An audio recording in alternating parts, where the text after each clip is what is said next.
Welcome to the Big 12 Insiders, your Big 12 sports show. Here's your host, Brien Hanley. Man, oh man, people, the Big 12 again, people, does what it does. Top contenders going down, down to the wire finishes. The Big 12 is just the Big 12. Another exciting weekend, people.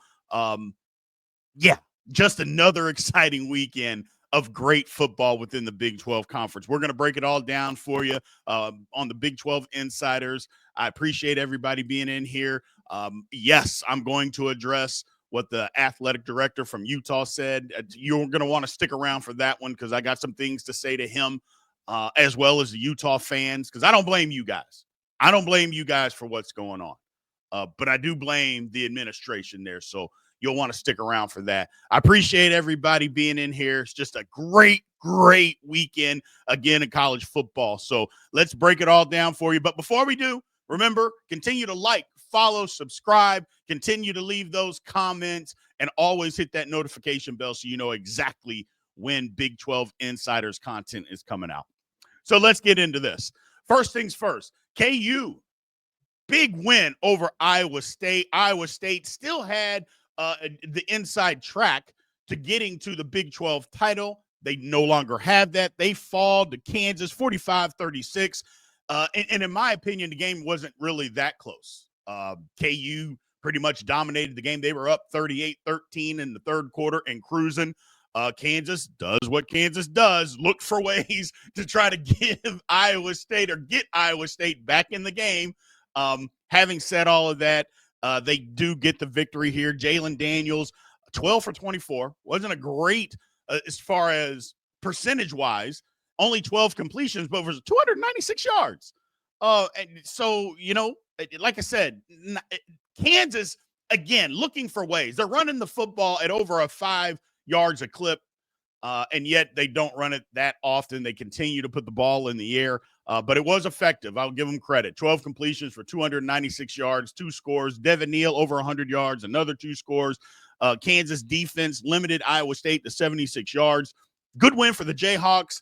Iowa State's got to be licking its wounds. This is 2 losses in a row in games they felt like they should have won. That was a home game for them in Kansas City yesterday. I don't care what anybody tells you. They're lying if they say that it wasn't. They had more fans, but they go down. And now they do not control their own destiny to get to the Big 12 title. And maybe this is what it should have been all along. Maybe Iowa State had won a couple of games that they shouldn't have. I personally don't believe it. I think they gave the game last week, they gave that one away. This one, they got thoroughly whipped. And there's no ifs, ands, or buts about it. But great win for the Jayhawks as they try to ride out the rest of the season and win out to try to get to a bowl game. Be interesting to see what Kansas does from here on out, because we know the talent that they have on that football team. Next up, West Virginia. Look, big game on the road. They win it 31-24. Technically, West Virginia is not out of the Big 12 title race. They are not. Now, I don't think they control their own destiny. Again, those tiebreakers in the Big 12, who the hell knows? But at 4-2, they're not technically out of it as of yet. Turnovers basically are the story here. Cincinnati committed 3 of them, including a late fumble that was returned late in the fourth quarter for a West Virginia touchdown. That basically sealed the game. They're 4-2 in the conference. Cincinnati, it's going to be tough, man, for them to get this one more win to be able to get bowl eligible. You look at their schedule, it's not easy moving forward, man. I would love to see them be able to do it and get bowl eligible. I think it would mean a lot to the program, especially where they were picked in this conference.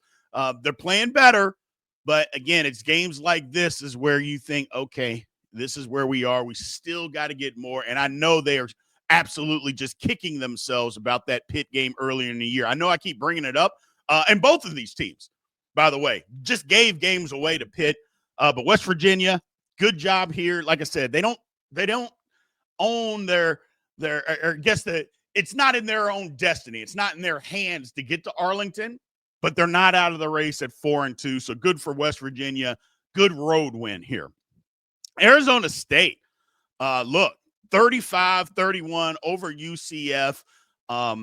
Again, playing without their superstar. They get a touchdown pass by Sam Levitt late in the game to win the game. He had 3 touchdown passes on the day. Cam Skattebo, like I said, did not play. You could tell they couldn't run the football that effectively. Only 99 yards rushing. But football games are 3 phases. Football games are offense, defense, special teams. UCF, now granted, one of the field goals they missed, a 57-yarder. I mean, at the end of the half, they miss another field goal. They get a punt block that's returned for a touchdown, another defensive touchdown, an interception return by Arizona State. Look, UCF outgained them, but Arizona State won the football game. Like I said, football is all 3 phases, man. And UCF outgained them by a lot. But when you get 2 scores, non-offensive touchdowns, sometimes you're going to get outgained. Most of the time you'll get outgained, but doesn't mean you have to lose. Arizona State sets themselves up, again, not out of this conference race, and they have a gigantic elimination game next week at Kansas State. I would suspect Cam Skattebo is back for that game. Going to be a good one in Manhattan, Kansas. Great win for Arizona State there. TCU, look, they just smashed Oklahoma State. What was the final score? 38-13. I mean, this game was over at halftime. I mean, it was 24-0 at half. The TCU was just rolling. Josh Hoover, he threw for 286 yards. They ran for 175 yards and 4 touchdowns. TCU did. It's ugly. Look, Oklahoma State has quit. They've quit. Mike Gundy has quit. He's telling people that complain about the program, he's telling them those are poor people. I think, look, I've been watching football and paying attention to football, like I told you guys, for over 40 years, man, where I can remember. That very well could be the dumbest statement that I think I've ever heard a head coach say. I'm mad that my program is bad, so that all of a sudden now I'm poor? Like somehow poor people, number one, are irrelevant people just because you don't make as much as somebody else. But number 2, because I'm poor, now I don't know football. I can't watch football and talk about what I see. Again, I'm going to go ahead and say this. That was the dumbest statement I've ever heard a head coach make. Just don't say anything. You don't have to speak, Mike Gundy, or you could just say, hey, I've quit on the football season. Because that's basically what you've said. That's what you've done. So why don't you just say that and save all the trouble and stop saying stupid stuff? Just say you've quit on the season, and this is what we're going to put out there each week because this was pathetic. But good for TCU, man. Good. Hey, a team has quit. Your job is to go blow them out, and that's what they did. They went and blew them out. 8 wins is not out of the question for TCU. They get a week off. Then what do they get? Arizona and Cincinnati. They got an opportunity for 8 wins. Not going to make it to Arlington this year, but they can get to 8 wins. I think from where they were earlier in the season, if you thought they were getting to 8 wins after that loss to Houston, I don't think anybody would have thought that. But they're here. They got an opportunity. Good win for them. Colorado. Look, hard-fought game at Texas Tech. They win it 41-27. They had to come back. They got punched directly in the mouth. They got punched 3 or 4 times in the first quarter. Just kept getting punched in the mouth. But you know what? I don't even know if you would say they fell down. They got punched in the mouth and they just backed up. They regrouped and then they started punching. And once Colorado started punching back, Tech didn't have a ton of defense. Matter of fact, you could even say Tech cowered in the corner. And here's what I say. Don't jump off the deep end, Tech fans. I'm not saying you're cowards. But what I am saying is, Joey McGuire, come on, man. What are you doing? Fake punt. Look, I get it that Colorado has started scoring. At least make them work for it. You're going to go for a fake punt, 4th and 5 on your own 31-yard line.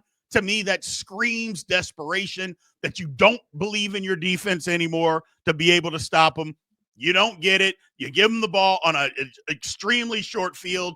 Colorado cashes in. Even if they're going to cash in, make them work for it. You didn't even make them work for it. And essentially, the game was over at that point. They go up 11, and the game was essentially over. I like what Colorado is. Look, you don't have to like Colorado. You can be mad at Dion. You can be mad at the way they handle themselves. All of that stuff you can say if you want to. I don't think it's warranted, but people are going to do and say whatever they want to do anyway. But Since the second half of that Nebraska game, where in the first half in that Nebraska game, they got their heads beaten in, just destroyed. Since then, they're a different football team, and they are acting and playing like they are a different football team.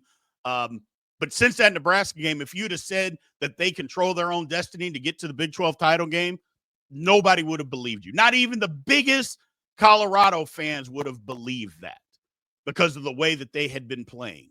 But it's a different time, and they're a different team. And as of right this very second, Colorado controls their own destiny. And I'd be lying if I told you I didn't think they were going to make it to the Big 12 title. I think they will. I think they went out. They got a tough one left. Not too tough because they play Oklahoma State. They play Utah. But they also play Kansas on the road. That's their biggest test. They get past that, they'll be in Arlington playing for the Big 12 title game. Good for them. Texas Tech, good season.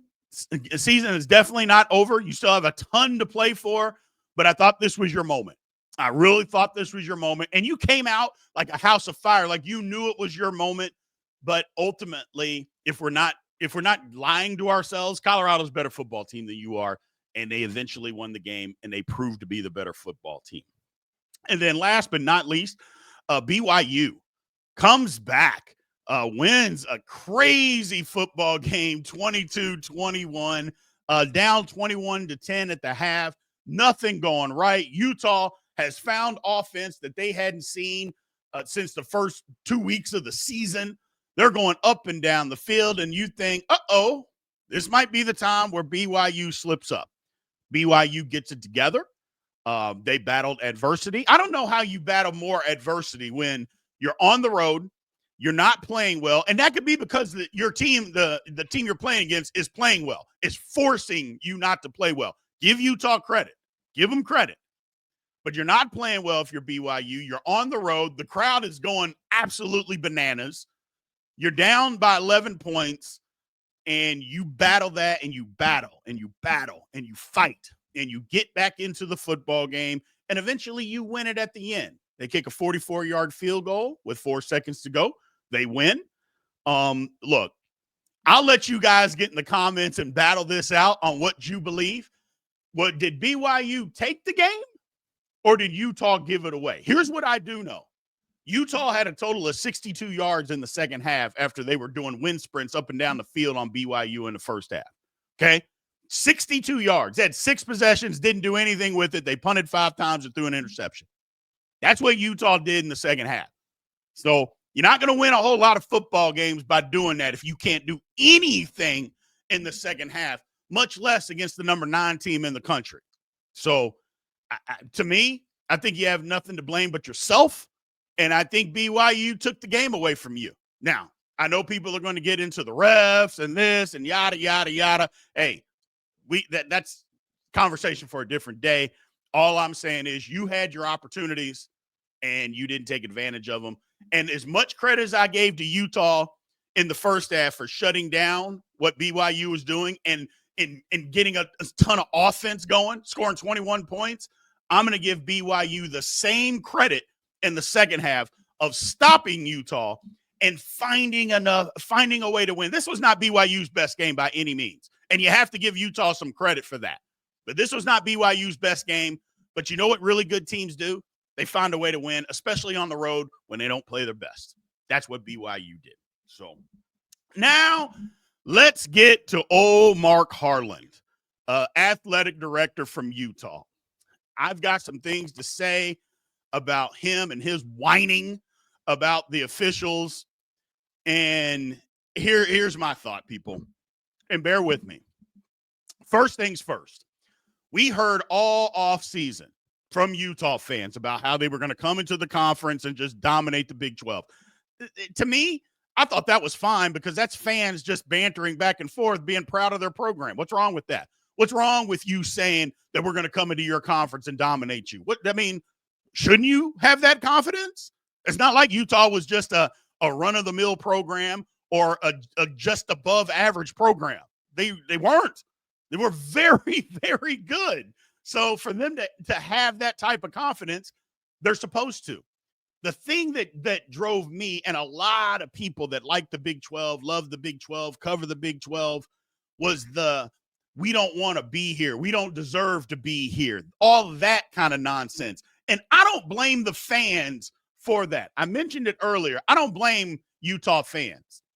Utah fans were saying it anywhere, on Twitter, chat boards, anywhere that you could think of. But the Utah fans were just taking their cues from the top.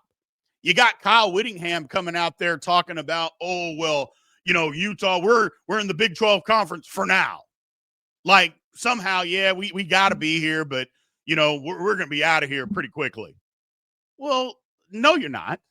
And even if you believe that, why would you say something like that? All that's doing is giving your fans, if our coach says that we don't deserve to be here or we don't want to be here, then why aren't we jumping on board with him? He's our legendary coach. He knows what he's talking about. So again, I don't blame the fans for being a part of that. Then you got Mark Harlan last night blaming the refs. And again, for me, I'm a guy that I'll blame the ref on anything. When my team loses, I'll blame the ref. It's kind of jokingly, half-heartedly, but, I get it. You're blaming the refs. You think they stole a game from you. I'll break down why they didn't, but I get it. You want to be mad about that. I don't know why you would have a press conference saying that if you're Mark Harlan. I mean, you're the athletic director of Utah. Have a little bit more dignity, and whatever. But here's what he does. He comes out and says, I was proud to be in the Big 12 conference, and tonight I'm not. Well, why? First of all, you don't have to be here. If you don't want to be in the Big 12, the Pac-12 is reforming. You can go back, and they would take you right this very second. So if you don't want to be in the Big 12, which you're not proud to be here, go back. Give the money back and go be part of the Pac-12 because you didn't want to leave. And I understand you not wanting to leave. I mean, it got defunct or whatever, got dismantled, and you didn't want to be in the Big 12. And it wasn't so much you didn't want to be in the Big 12. You just didn't want to leave the Pac-12. Well, guess what? You don't have to. You can go back there. But all this talk about, we deserve to be in the Big 10. No, you don't. You don't deserve to be in the Big 10. And you know why? Because the Big 10 didn't want you. They don't want you because they had their opportunity to take you and they didn't, Mr. Mark Harlan. And here's the reason why. USC and UCLA leave. I mean, they don't have great football programs. You could say they got good traditions. USC has a great tradition, but they're not any good. But they took them because they're in a much bigger market. I think we all understand why. I get that part of it. So they weren't going to take you over them. But you look at Washington. Yeah, they're in a bigger market, but they went to the college football playoff last year. But how good has Washington been over the last decade? Come on. Utah's been much better than they have. But they didn't take you. Okay? Look at Oregon. You're in a bigger market than Oregon, but Oregon's brand is 100 times bigger than what Utah's brand is nationally. So they took them. They didn't take you. So all this talk about, we don't want to be here and we don't deserve to be here. You need to just shut up, Mr. Mark Harlan, because the Big Ten had their opportunity to take you, and they didn't. They didn't want you. So live with it. The Big 12 saved you. Oh, another thing. You didn't have to join. Like, you didn't have to be a part of the Big 12 conference. Nobody forced you to be in it. You decided to get into it because you needed a lifeboat. And the Big 12 was willing to give you one because they understood the type of program that you were, and you would be welcome in this conference, and you would be a welcome addition to the conference. But let's not kid yourself about what happened. And I don't think enough people want to say that. But I'm going to say it because, again, you're disrespecting the conference because you're mad that you got beat in a football game. Look, officiating over the last 8 to 10 years has been atrocious. It hasn't been bad. It hasn't been pathetic. It has been atrocious in all sports. You name it. Football, baseball, basketball, up and down, and from Little League to the top level. It has been atrocious. It is what it is. So you lost a football game. Did the refs have you turn the football over 3 times against BYU? No, they didn't. Did the refs allow you to only have 62 yards in the second half against BYU? No, They didn't. That didn't have anything to do with the refs. I get at the end of the game, because I'm a guy that says, hey, you make bad call at the end of the game, it's an opportunity. The guy called a timeout. They gave him the timeout. It is what it is. Was it holding or was it not holding on that play? Probably not. I agree. But don't say they took the game from you. You could have stopped them, couldn't you? That was one penalty. You didn't have to allow them to go down the field, did you? But the refs didn't do that. They didn't give them all those yards, did they? No. So shut up. I know I'm going on a rant, and I apologize, but I'm just tired of this conference being disrespected by the higher-ups at Utah. You need to just sit down and shut up and fix your football program and win some football games. First of all, this is just an off year for Utah. This is not like what Utah is going to be. This is just an off year. Your football program is great. But here's something to think about, Mr. Mark Harlan. If you believe that you need to be in the Big 12 conference and you're not proud to be in the Big 12 and you need to be in the Big 10, and that's where you think you need to be. Well, the next round, if they were to do it right now today, they want somebody from the Rocky Mountains. Do you think the Big 10 is going to take Utah as everything sits today, or are they going to take Colorado with what Coach Prime is bringing and the ratings darling that they are? Do you think they would take them over you? You're lying to yourself if you don't believe that that would happen. It absolutely would. So what I would suggest, sit down, shut up, fix your football team, and move on. That's all I would just say. Just fix your problems. Don't worry about everything else. Stop saying you don't want to be here, and just get better on the football field, because you needed to get humbled. You got humbled, and now you're just looking like a whiny baby. No reason to be a whiny baby. Just fix your football team. That's all you got to do. And again, your football program is great. You just had a bad year. Go fix it, and you'll be fine. I apologize for the rant, people, but what needed to be said needed to be said. I'm tired of the disrespect of the Big 12 because you lost a football game. Get over it. It happens. Refs aren't good. We know that. But they don't cause you to lose every situation in a football game. They just don't do that. Period. End of story. Appreciate you guys putting up with not only that rant, but thank you guys for your support. Again, dig into those comments. I love it. I love the back and forth. Nobody's ever disrespectful, or from time to time they are, and I just ignore that. But if you're not, I'm always going to respond to you, man. I appreciate you all and the support. Remember to like, follow, and subscribe, and hit that notification bell to let you know when Big 12 Insiders content comes out. I appreciate you guys. I'll talk to you soon. Thank you for watching the Big 12 Insiders, your Big 12 sports show. This has been a Spirit Street production.